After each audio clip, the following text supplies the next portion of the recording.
page 14 under number 17, it lists a bunch of either departments or down at number letter H, it had stated Bixman Insurance.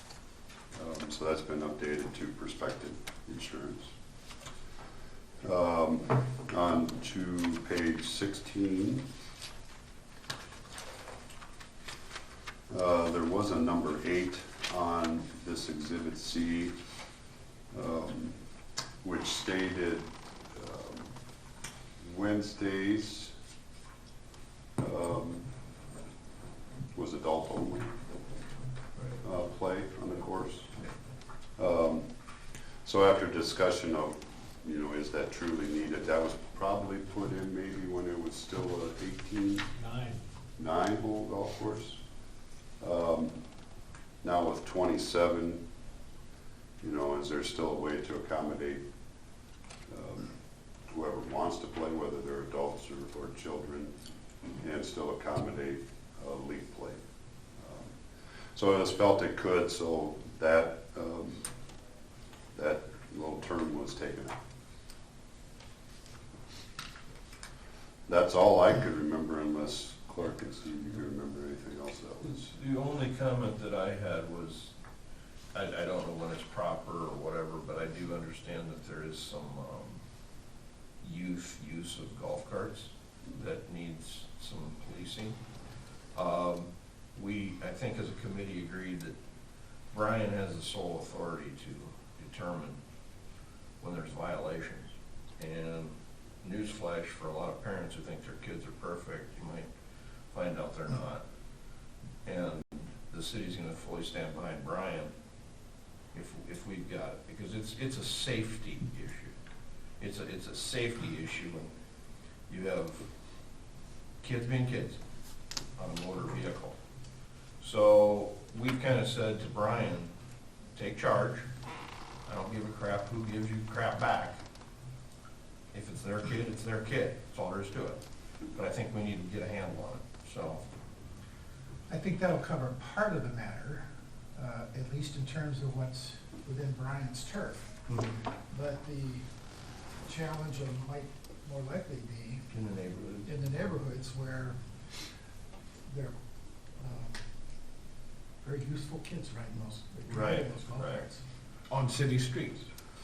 And elsewhere. Yeah. I don't know the answer to that one, Right. except that it's not Brian. No, and I get that, and that's an excellent point. I mean, we can't, it's tough to catch that, so I guess. We caught a few last year, but we haven't caught them all. But the few we caught, they got pretty excited. Yeah, When the blue lights got behind them, didn't they? And Kevin? We spoke to a few kids, depending on the time of the year and time of the day, we'll keep talking to them. Okay. We talk to parents as well. I mean, I was a kid too, but I was a very good child. But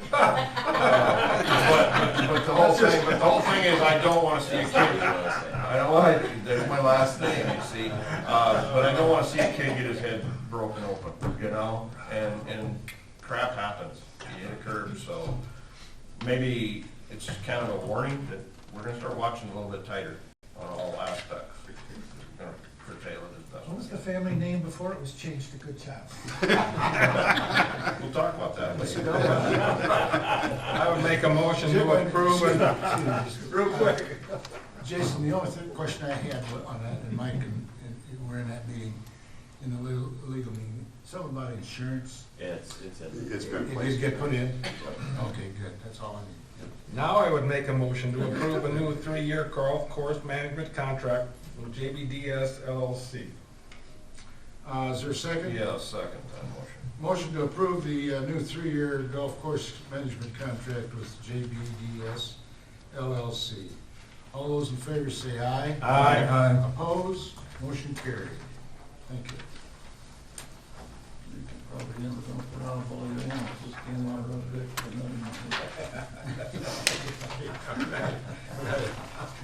Different ways right there. Okay, moving on to the next one, number 3, the parking ticket 2080 agreement.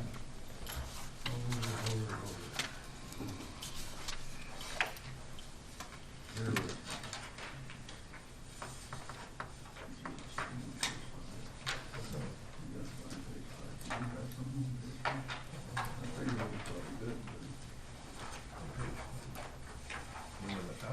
I lost my question. Hey, Jason, on that contract, page 5, Was there supposed to are be you something? gonna fill that in later?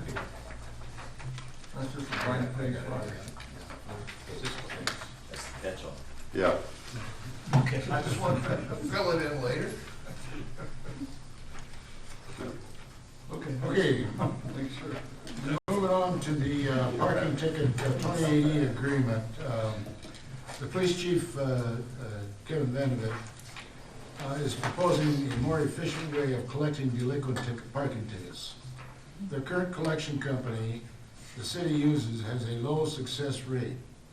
Attached is an agreement between the Plymouth County and the city of Lamar's to help collect uncontested and unpaid parking tickets.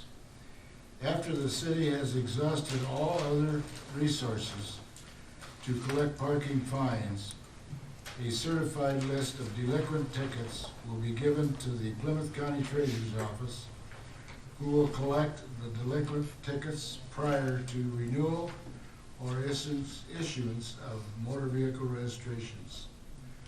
The administration is recommending this approval by Kevin and his group. Kevin, you want to share the reasons Yeah, I can probably give you just a little bit of an overview of it? On any general year, we may write between 500 and 1,000 tickets. This year, we're probably going to be on the lower end of that, just because we haven't really got into a heavy snow season yet.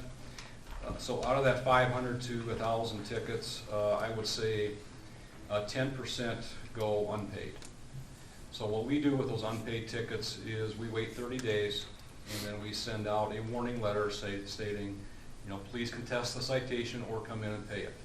So after an additional 30 days, we would eventually send those tickets to our collection company. So on any given year, we send between 50 and 100 tickets to collections, and the success rate on collections is probably roughly 10%. So it seems like a process that we go through that isn't very beneficial, is not very efficient. So we looked into a couple ideas, and some other communities like Sioux City and Sioux County are utilizing their treasurer office to basically collect the unpaid fines. We would send them to the treasurer office, and prior to issuance of your motor vehicle license, you would have to pay the delinquent parking ticket. I don't see this as being a issue where we're going to, on day 30, send it off. We're going to go through every step that we can, and probably about day 90, the treasurer office would get the list of tickets. We would give everybody the opportunity to take care of it or contest it prior to it going to the treasurer office. But you give it to collections now on day 60. Between day 60 and day 90, depending on the workload at the office. Okay. And the treasurer's gonna do what, Kevin?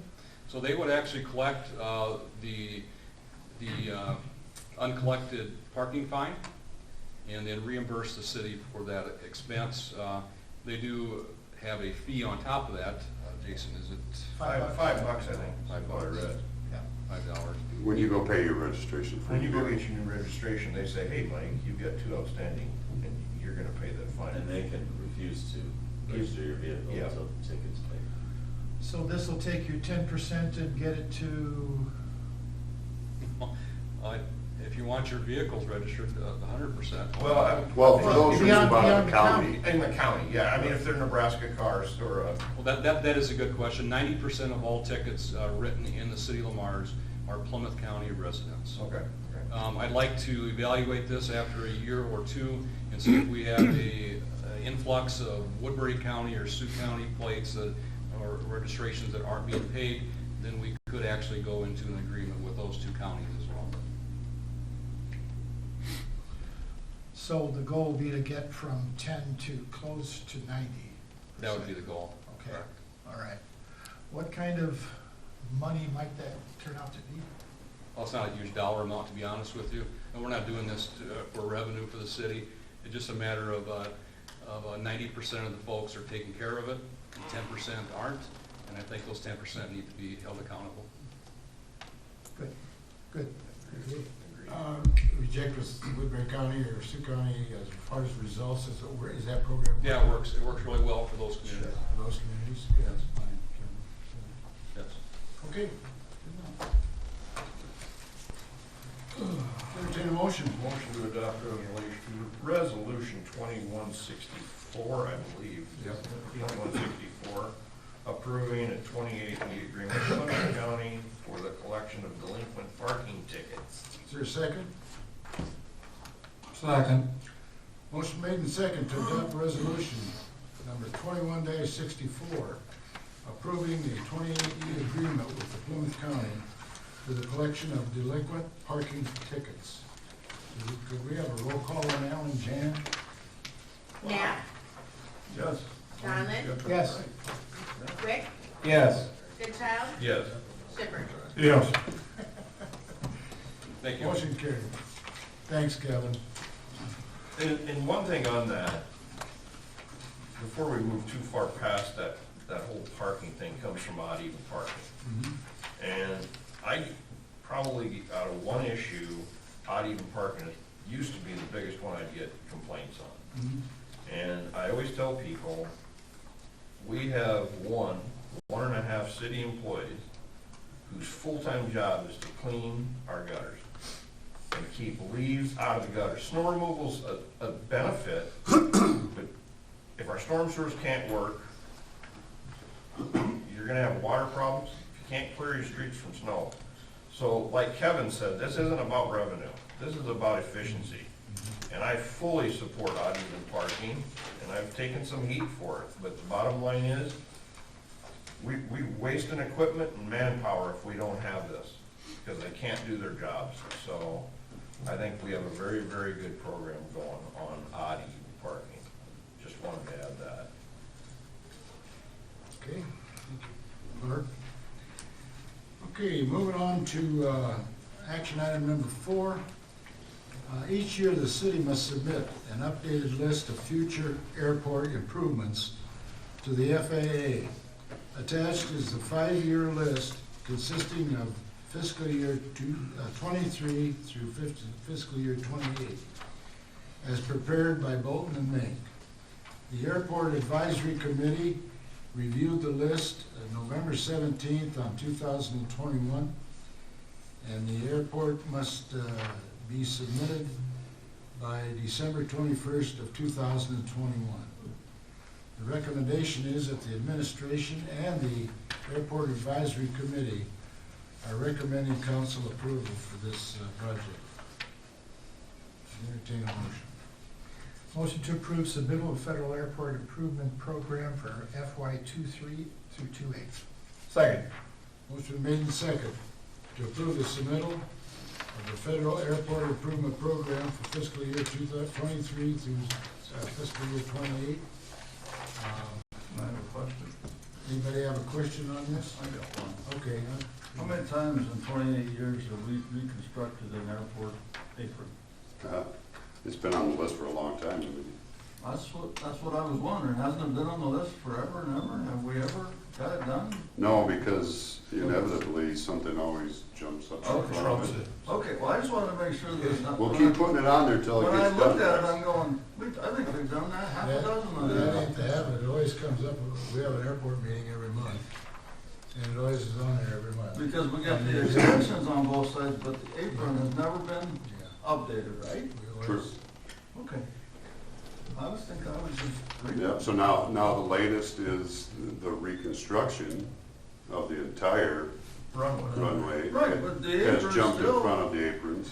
Yeah, it still starts So- after the apron, right? It was close one year and we built a berm. Yeah. It's been, Well, I know. it's been pushed off. I just thought maybe I was dreaming, because I thought we'd done it 3 or 4 times. You're right on top of it there. Okay, Yeah. sorry about that. Bigger fish to fry. Okay. And the motion is the second. Okay, All those in favor say aye. Aye. Opposed? Motion carried. Okay, moving on to the boundaries ordinance. After a federal census, each city council must review its ward and precinct boundaries to comply with current laws. The city's ward boundaries will remain unchanged. However, because of the population increase, the precinct boundaries need to be redefined. Due to the requirement that no precinct population may exceed 3,500, we must add a fourth precinct. Working with the Plymouth County Auditor, new precinct boundaries will be defined for 3 of our precincts. They are precincts number 2, 3, and 4, which will contain both city territory and county territory. Iowa code requires an agreement between cities and counties when such precincts are created. An agreement is attached for review. Council will be asked to approve the agreement on December 21st, 2021. Plymouth County will be holding a public input meeting on December 8th, 2021 at 3 p.m. The recommendation is that the administration recommends council proceed to public hearing on the attached ordinance. Boundary lines must be finalized and submitted to the Iowa Secretary of State by January 3rd, 2022. And I can attest to the fact that I know Jason, for one, has been working with Stacy, am I right? With the county on this topic. Been a lot of conversations with So her. what if we don't get it done? Then the Secretary of State will determine your boundaries. And that is why at the next meeting, we're gonna be asking you to waive second and third readings as well. Oh, If you no, have wait a minute. questions, let's talk No, about it there's- now. There's people getting off. I was just gonna ask that, if I only have to get one thing through, I'm gonna let somebody else deal with waiving. Yes. Okay, well, now you just raised up my eyebrows. Raised the bar. Okay. That'll bring So- it back. And he's So still how alive. are we supposed to, All right, so what you have, Jason, how are we supposed to? so what's in your packet, actually what I laid in front of you Yep, is new. yep. There was a webinar yesterday afternoon with the Secretary of State that I listened in on. And after a couple comments that were made in that webinar, some more thought had to be put into the actual descriptions.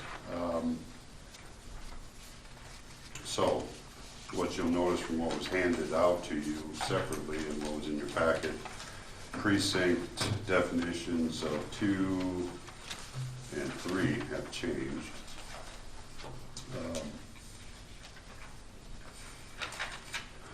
They have to be worded in a way that anybody who picked up this piece of paper could understand it. Yeah, right. That's the way it was explained. Seriously, Right. somebody could read this and understand it. Are you gonna write that? Those are the Huh? same people that go to the poll every time and say, what, Yeah. Oh, you're right precinct there, am are I you? in and what ward am I in, Alright. right? Did this one. That's okay. So the ordinance has been updated. That's what the hearing is gonna be on, is the ordinance, because the boundaries have to be approved by ordinance. Also in the packet, I just threw in there some updated maps. Wards don't change like we've said. Those boundaries stay the same.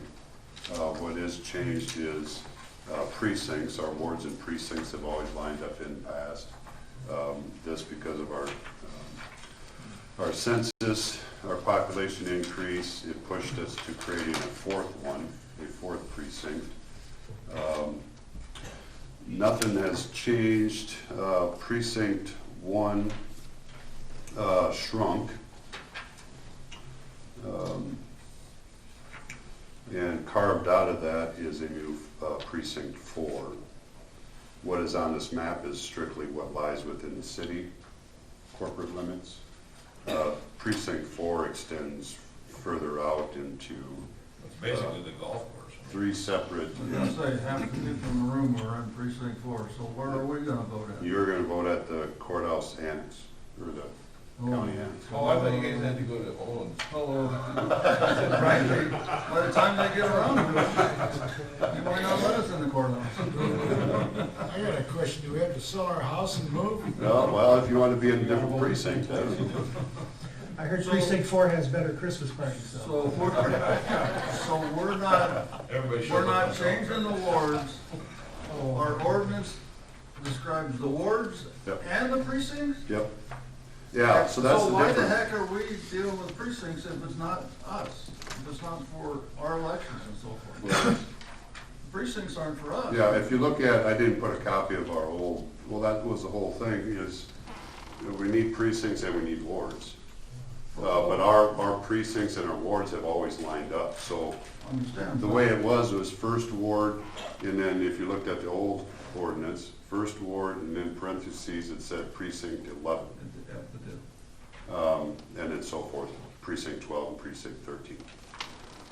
So the county is renumbering the precincts for one.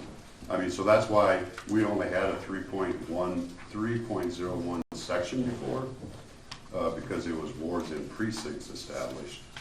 This time, with different definitions, I'm adding 3.02, which, So if we're in Ward 4, precinct 4, yep, but we're voting on a city election, are we gonna get the ballots for the city election? yep. We're gonna have to go to a different building to vote for that? It's gonna be funny because You will get everybody at the no- golf course is gonna come in and say, I'm in Ward 4. Once you hear, I'm gonna push it up this way, Rex. Once this is all approved, the city and then the supervisors are gonna eventually approve it. And then all that gets shipped to the Secretary of State. Once they get through all their dealing with all the communities and finally approve it, sometime mid-year towards fall time, Yep. you're gonna get a little thing in the mail It says where you're from supposed to go. Stacy up there, and it's gonna explain to you where you're gonna vote. I just think